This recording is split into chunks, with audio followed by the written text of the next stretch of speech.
Vidéo est prévue pour Antigone. On vous l'a annoncé. Ah ben ça c'est sûr.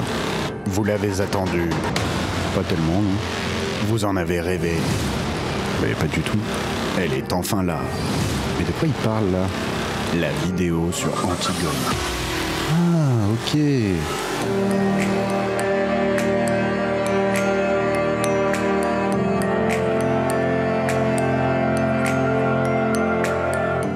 Jean Anouilh est un écrivain français du XXe siècle qui avait une bonne tête. Non mais sans rire, il a l'air tout gentil là. Et un patronyme qu'on n'est jamais sûr de bien orthographier. Il est où le H dans Anouilh? Aujourd'hui, les écoliers le connaissent pour deux choses. Antigone, dont on va parler dans la vidéo, et La Cigale, une fable géniale souvent étudiée au lycée qui détourne la cigale et la fourmi de La Fontaine. Au-delà de ça, il est surtout un immense dramaturge, ayant écrit presque 40 pièces passant par tous les registres, de la farce à la tragédie. Anouilh a organisé toutes ces pièces en séries thématiques souvent désignées par des couleurs. Les pièces roses, les pièces noires, les pièces jaunes? Ah non, ça c'est pas lui. Les pièces grinçantes, les pièces secrètes, les pièces baroques, les pièces costumées, etc. La pièce qui nous intéresse aujourd'hui appartient à la série des pièces noires. C'est la mer Noire? Non, les pièces noires, parce que c'est une tragédie. C'est une œuvre grandiose qui a été créée. La date de création d'une pièce est la date à laquelle elle est jouée pour la première fois. Pendant la Deuxième Guerre mondiale, sous l'occupation le 4 février 1944. Elle a rencontré un franc succès et a suscité beaucoup de débats à sa sortie, mais nous y reviendrons plus tard. Laissez-moi d'abord vous dire de quoi ça parle.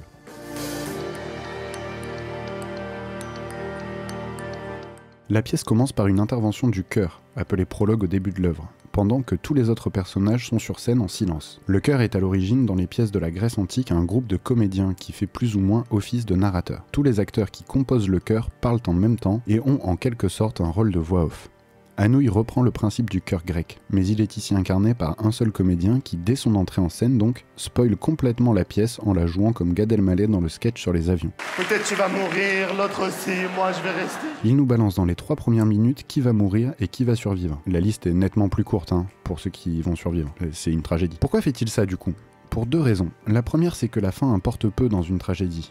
Déjà parce que c'est souvent la même, le héros meurt, mais aussi et surtout parce que dans le principe tragique, les personnages sont condamnés à l'avance et ne peuvent rien face au poids du destin. L'important n'est donc pas de savoir qui meurt, mais plutôt comment le destin va-t-il s'y prendre pour les tuer. La deuxième raison pour laquelle le chœur spoil comme un sale la pièce, c'est que l'histoire d'Antigone est ultra célèbre. Il y a eu Antigone de Sophocle dans l'Antiquité qui a eu un énorme succès, et plus largement, l'histoire de la famille d'Antigone est un des épisodes mythologiques les plus connus. On l'appelle la malédiction des Labdacides. Je vous la fais courte parce que là on est sur de la bonne grosse malédiction bien dégueulasse et c'est un peu long.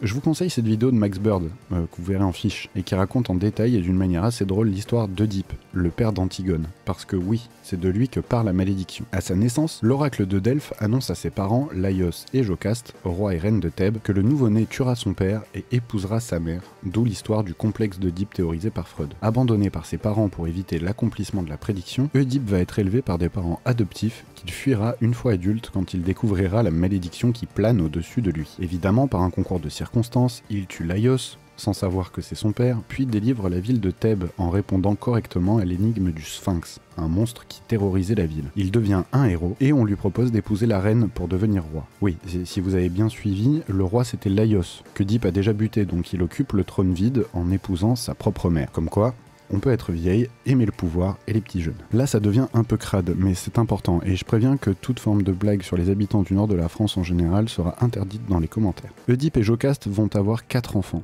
C'est dégueulasse. 2 garçons, Éthéocle et Polynice, et 2 filles, Ismène et donc la fameuse Antigone. Lorsque les 2 époux apprennent leur lien de parenté, Jocaste se pend et Œdipe se crève les yeux. Au moment où la pièce d'Anouilh commence, Jocaste et Œdipe sont morts, et Éthéocle et Polynice viennent de mourir.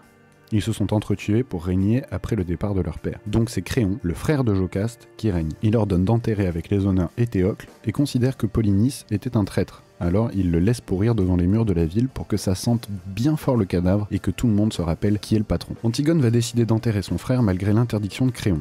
Elle mérite donc la peine capitale et elle le sait. Ah oui, je dois aussi vous dire qu'Antigone est sur le point de se marier avec Aimon, le fils de Créon, et donc son cousin. Non, on reste dans la famille des Labdacides, faut pas exagérer. Du coup, pour résumer, ça parle de quoi?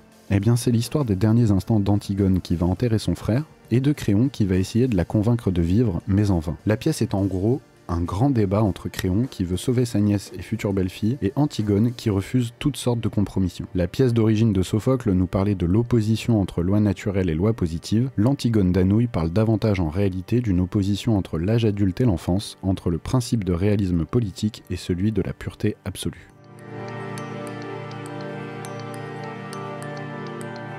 Tragique. La pièce est une tragédie, donc elle est tragique. Merci Captain Obvious. Mais mieux que ça, le chœur nous donne une très bonne définition du registre tragique. Cette définition célébrissime est souvent citée comme exemple dans les dissertations sur le théâtre, et à juste titre, alors il est bon de la connaître. Le chœur, dans un monologue, compare la tragédie et le drame, expliquant que la tragédie est une mécanique bien huilée, parce que les personnages condamnés sont condamnés d'avance. Il n'y a pas d'espoir. Le fatum, ou destin, est irrévocable. Ce qui doit arriver, arrive.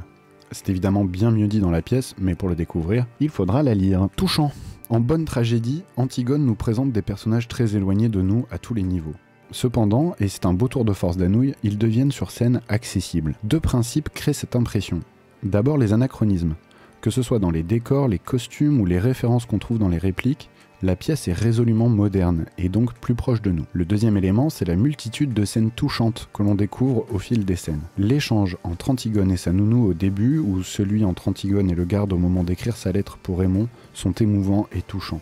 Ces rois et ces princesses antiques nous apparaissent alors très humains tout à coup, et cela facilite l'identification aux personnages. Historique. La pièce est évidemment marquée par le contexte dans lequel elle a été écrite et représentée, celui de l'occupation. La lire est donc intéressant pour vous, car elle fait d'une certaine manière écho à votre programme d'histoire.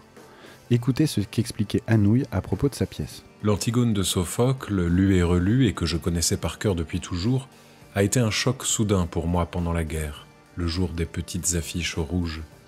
Je l'ai réécrite à ma façon, avec la résonance de la tragédie que nous étions alors en train de vivre. Ce contexte particulier de l'occupation et de la libération a provoqué des réactions violentes et surprenantes à propos de la pièce. Anouilh s'inquiétait de voir sa pièce refusée par la censure nazie, mais il n'en a rien été car les Allemands et les vichistes trouvaient que la pièce donnait raison à Créon, et qu'Antigone était ridicule, et de ce fait décrédibilisait la résistance. Certains résistants détestaient la pièce d'Anouilh pour cette même raison.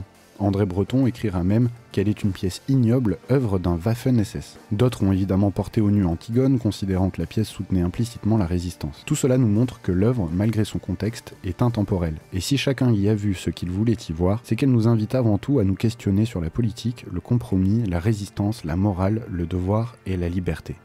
Rien que ça. Court. Le livre est court, la pièce est écrite en un seul acte et elle n'est vraiment pas longue. On la lit en moins de 2 heures. D'autre part, le vocabulaire est simple et elle ne vous demandera pas beaucoup d'efforts de compréhension. En revanche, elle suscitera en vous des réflexions sérieuses et complexes malgré son apparente simplicité. Et ça, c'est beau.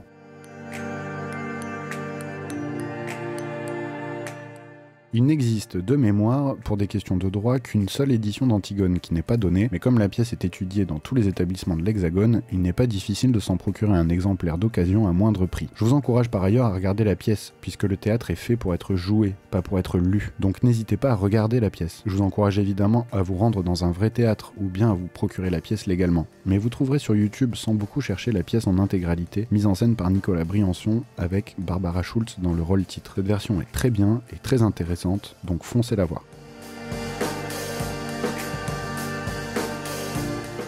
Pour le cahier du lecteur, on va faire quelque chose de classique. Après une première couverture montrant le titre de l'œuvre et une illustration notée en bonus, vous expliquerez avec vos mots quelle scène est votre préférée. Vous direz où se situe la scène dans l'œuvre, en quoi elle est importante et pourquoi vous plaît-elle. Cette première partie sera notée sur 6. Dans le grand 2, vous parlerez de votre personnage préféré et dans le grand 3, vous donnerez votre avis sur l'œuvre. N'hésitez pas dans ce grand 3 à parler des questions de mise en scène, surtout si vous avez regardé la mise en scène de Nicolas Briançon. Chacune de ces 2 dernières parties sera notée sur 7 points. Je vais pas à chaque fois vous faire le coup du ce bouquin est extraordinaire, il a changé ma vie, etc. Mais je vous garantis que ce livre est tout simplement génial si vous lui laissez une chance. Alors j'espère qu'il vous procurera autant de plaisir qu'il m'en a procuré quand je l'ai découvert en 3e, et je n'ai plus qu'à vous souhaiter une bonne lecture à tous.